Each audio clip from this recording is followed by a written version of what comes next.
Pels down by 1. Butler thinks the key to winning the game today and a 10-point win last week in Philadelphia. Manager Mr. David Griffin. David, how are you tonight? I look forward to covering all the teams. Hey everyone, it's Kelsey Nicole Nelson.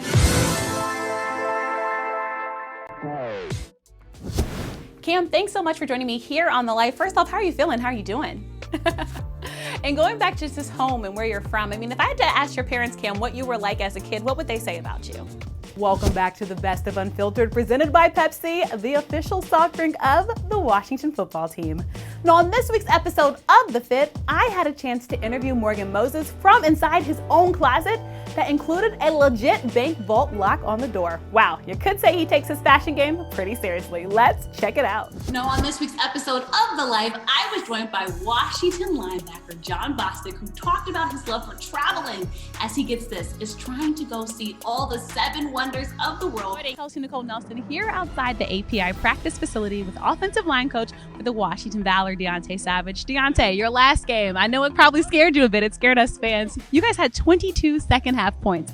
Describe what was said to the team in the locker room to kind of get them going and to rally. Baker Mayfield, I do like him. I think, of course, he's breathed life into this Cleveland Browns team that for a long time now has needed this life and air. Now, when you say Cleveland Browns, it's not just a guaranteed win, right? It used to be you saw the Browns on your schedule. You might not even go to that game. You pretty much marked it as a W, right? But now that Baker's there, it's new and it's fun and he's exciting. And I think he's giving this Browns offense new life. And of course, the defense, when your offense is doing well, you want to perform, right? So they can continue to do well. And I think he has good arm strength. It's growing. And I think obviously he's mobile. Georgetown Hoyas are hoping on this very court that it's not deja vu to last season, where last time the players played this team on this very court, Georgetown was on the losing side, losing 78-62. Now, right now, Georgetown trails the series all time, losing 3-19. But we're hoping that this is a really great game. Now we'll be giving it over to Ben Gordon Goldstein and Monica Moore for tonight's starting lineups. I had a chance to speak with both head coaches coming out of the half, and I'll first start with Villanova head coach Harry Perretta. I actually got a smile and laugh out of him. He said, right now we just need to make our shots. They're not knocking down, and if we can do that, we'll play better in this half. He said, I told the girls, again, have confidence. You can make these shots. We're missing great open looks. He said Georgetown is having the same problem, and he said a positive on defense. He thinks this team is playing pretty solid. Back here on the court with the winning head coach from today's game, Georgetown's head coach James Howard. First of all, congrats on the win, coach. But I have to ask you, I know it kind of started off slow, just 3 lone points after that first quarter. What was said during halftime to really get the players going, coming out so strong?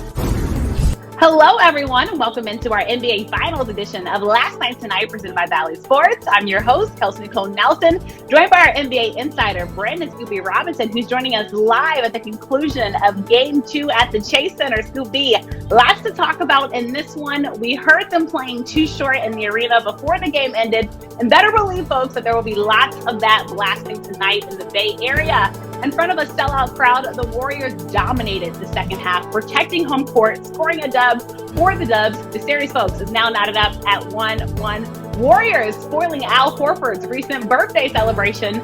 We heard the MVP chants from the crowd when Steph Curry touched the ball, and he truly played like that, Scooby, especially in that third quarter. Drink your water. We eat our vitamins. Let's get into it, Scoop B. Got them. The Game 7s came and went. We saw 2 teams be triumphant last night. Hello, everyone, and welcome into our new edition of Last Night Tonight, presented by Valley Sports, at the conclusion of Game 3 of the NBA Finals. As always, I'm your host, Kelsey Nicole Nelson, joined by our NBA insider, Brandon Scoopy Robinson, who is joining us live from Boston. Scoop B, what a game it was. We have to go all the way back to June 13th, 2010 for the last time an NBA Finals game was held in Boston. Well, the crowd, folks, they were glad to have it back. They were letting the Warriors hear it, as well as the listening TV audience, okay? So basically, you heard it throughout TD Garden the entire time. St. Louis was also in the building. We had Nelly performing at the half, and also sitting courtside, supporting the other St. Louis kid in Jason Tatum. All right, folks, 12-point game at the half. But if you look at that final score, you're probably asking yourself a lot of questions. That third quarter, though, the Warriors, Scoopy, tried to have a resurgence. And we've seen that movie before. Curry and Thompson going off for 25 points. Boston having 25 points in that third quarter. But in the end, to the victor goes the spoil. Boston wins the game by 16 at the end. Insider Brandon Scoopy Robinson and Scoop B, over the course of the playoffs, we've seen people drive the bus, ride the bus and get off of the bus. Hello, everyone, and welcome into the Money Down presented by Bet Prep right here on the Draft Network's YouTube channel. As always, I'm your host, Kelsey Nicole Nelson, back with two boss men joining me. You can see them here on the screen, and Jamie Eisner and Brentley Wiseman. Jamie and Brentley, are we ready for... Clarence, you'll be over the Washington Chiefs. They have a long legacy of winning after 8 championships. Tell me, are you going to keep that tradition alive? Both very compelling reasons, but you know what? I'm going to have to go with Jamie. I'm going to also take the under. Kids had only gone over this number once in the last 4 games, so I wouldn't feel comfortable taking the over today on that one. But you know what? We need to give Atlanta players some more love. I feel like they're just forgotten right now. We got to talk about the Atlanta Falcons more. Welcome back to The Fit. I'm Kelsey Nicole Nelson. Now, there have been a lot of new shoe releases over the last month and some of the hot releases on the way. Let's break down a few of the kicks right here. We love that moment, and you got to tell us why the cranberry juice, because you said you had it, you had to have your juice, but do you just really carry this around in your car, Nathan? Now, our nation is hurting after what happened in Buffalo, so how do you hope your music kind of hopes to unite and bring us further together? Let's go, Patrick. Let's go. And with that one, let's go to the next matchup that we have. Kansas City Chiefs taking on the Las Vegas Raiders. We want to hear, what are you hearing on the Chiefs-Raiders game?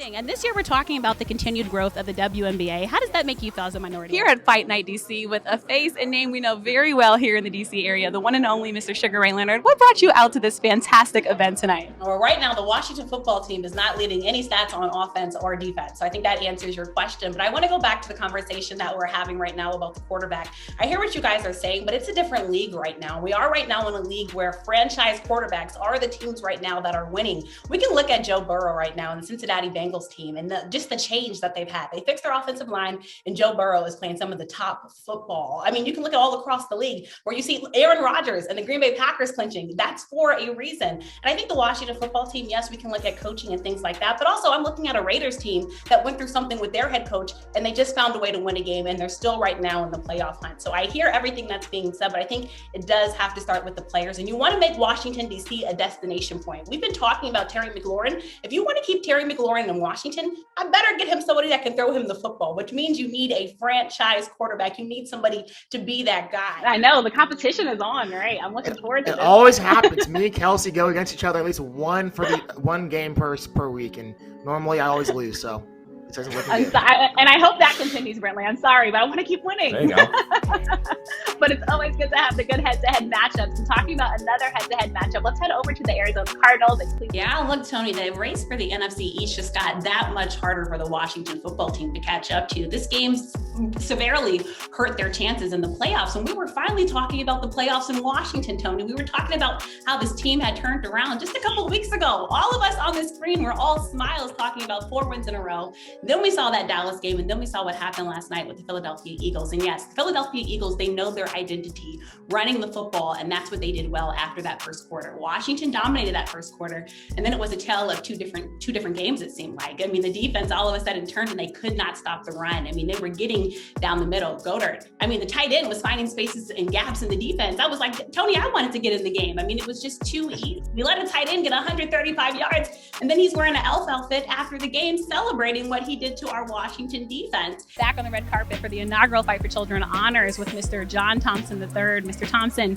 your dad getting honored tonight, the late, great Big John. What does that mean to you when you heard that he would be getting honored at the inaugural awards?